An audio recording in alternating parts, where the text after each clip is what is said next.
श्री गणेश महापुराण में छठे अध्याय में नंदी का पराभव।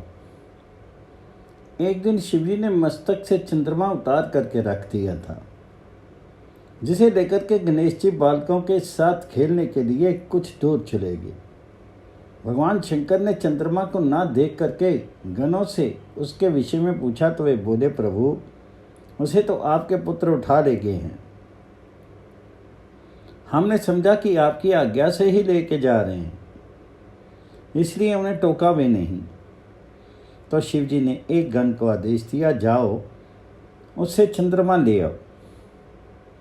गण ने जाकर के म्यूरेश से चंद्रमा देने को कहा तो वे बोले, अभी तो इनके साथ खेल रहा हूँ, बाद में दूंगा। उसने लौट करके शिवजी को उनका उत्तर बता दिया तो उन्होंने कई गणों को एक साथ भेजते हुए कहा, यदि वह चंद्रमा दे दे तो ठीक, अन्यथा यहाँ ले आओ। शिव गणों ने गणेश जी से चंद्रमा मांगा तो उन्होंने नहीं दिया। इस पर गणों ने कहा तो स्वयं अपने पिताजी की सेवा में उपस्थित होकर के कह दे। उन्होंने उत्तर दिया, मैं तीनों लोगों को उत्पन्न करने वाली अत्यंत महिमा में माता शिवा का पुत्र हूँ। तुम जैसे सामान्य लोग मुझे कैसे ले जा सकते हो?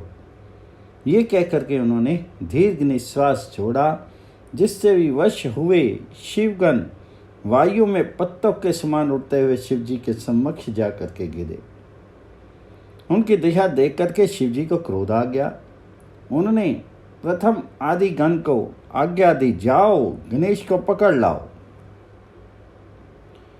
प्रथम आदि गण ने आज्ञा पालनाथ गणेश जी से जाकर के कहा कि मुरेश्वर आपके पिता बुलाते हैं, तुरंत चलिए। इस पर अस्वीकृति सूचक सिर हिला दिया।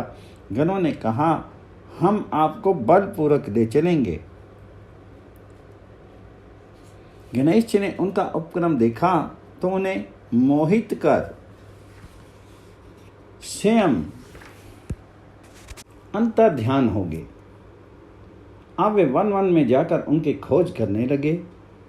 उन्हें कभी तो गणेश जी दिखाई दे जाते और कभी दौड़ते हुए अदृश्य हो जाते। इस प्रकार वे अब अधिक थक गए। तब गणेश जी एक स्थान पर जा बैठे और गणों की पकड़ में आ गए, किंतु उन्होंने अपना भार अधिक बढ़ा दिया। गणों ने उन्हें बांध कर ले जाने का प्रयत्न किया, किंतु वे उन्हें उठा ही नहीं सके। बहुत प्रयत्न करने पर भी असफल रहने पर उन्होंने शिवजी से कहा, भगवान हमने उन्हें लाने का बहुत प्रयत्न किया, किंतु मिलकर भी उनको उठा नहीं सके, इसलिए अपनी असफलता पर हमें स्वयं लज्जा आती है। शिवजी हंसे। उन्होंने नंदेश्वर को बुला करके कहा, नंदी आश्चर्य है कि अकेला गणेश इतना भारी हो गया है कि उसे यहाँ ले आने में कोई भी सफल नहीं हुआ। अच्छा, अब तुम जा करके इसे साम दाम दंड भेद की नीति के साथ लेकर के आओ।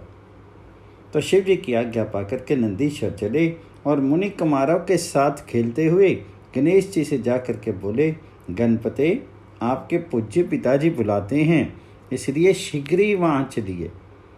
उन्होंने अस्वीकृति सूचक सिर हिलाया तो नंदीश्वर बोले, यदि स्वेच्छा से नहीं चलोगे तो मैं बलपूर्वक ले चलूँगा। मुझे सामान्य गणों या प्रथम आदि के समान मत समझना। नंदी का अहम भाव देख करके उन्हें हंसी आ गई और तब उन्होंने तीव्र वेग से निश्वास छोड़ा। फिर क्या था, नंदीश्वर को जोर की एक पटक लगी और गहरी चोट के कारण मूर्छा आ गई।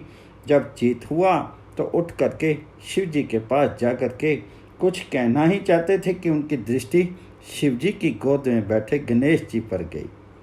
उनके पास चंद्रमा नहीं था, वह तो शिव जी के भाल पर ही सुशोभित था। लज्जित नंदी ने शिव जी से निवेदन किया, प्रभु आपके ये पुत्र आपके ही समान महिमा भावान हैं। आज से हम इन्हें भी अपना स्वामी मानते हैं।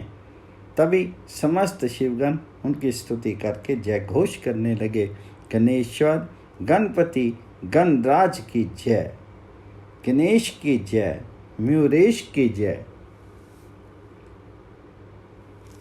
ओम गण गणपते नमः।